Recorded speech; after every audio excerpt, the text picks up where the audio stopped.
पोयलो कुकली झिलिमिली दो चिली को मेताय कान ताहें। तेला रे दो झिलिमिली दो आदिवासी को क्लीवलैंड साहेब को मेताय कान ताहें।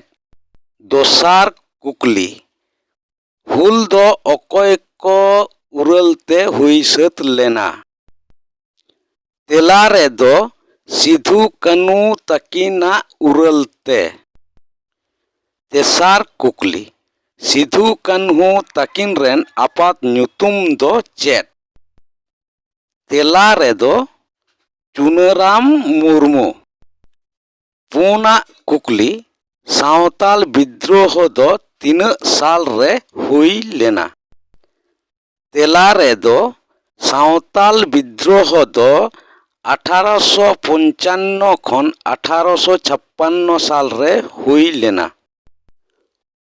मोड़ेना कुकली कोल लड़ाई दो ओका साल रे हुई लेना। तेला रे दो कोल लड़ाई दो 1831 खन 1832 साल रे हुई लेना। तुरुया कुकली तीना साल रे ओका रे तिलका मांझी लड़ाई हुई लेना।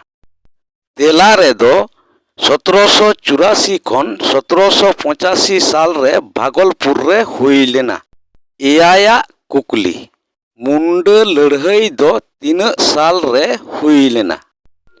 तेला रे दो 1857 साल रे मुंडा लड़ाई हुई लेना। इरला कुकली मेड़ी लड़ाई दो 30 हुई लेना। तेला रे दो मेड़ी लड़ाई दो 1917 खन 1919 साल हाबी।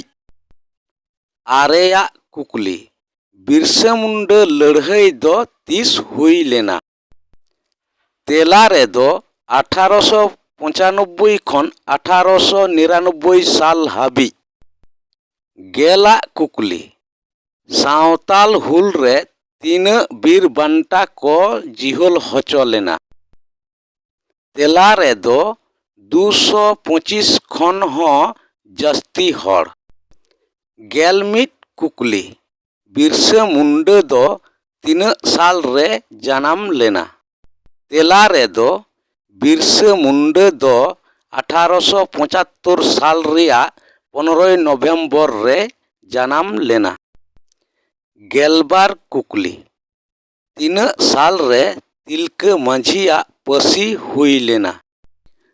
तेला रे दो तिलका मांझिया दो भागलपुर रे 1785 साल रे पसी हुई लेना।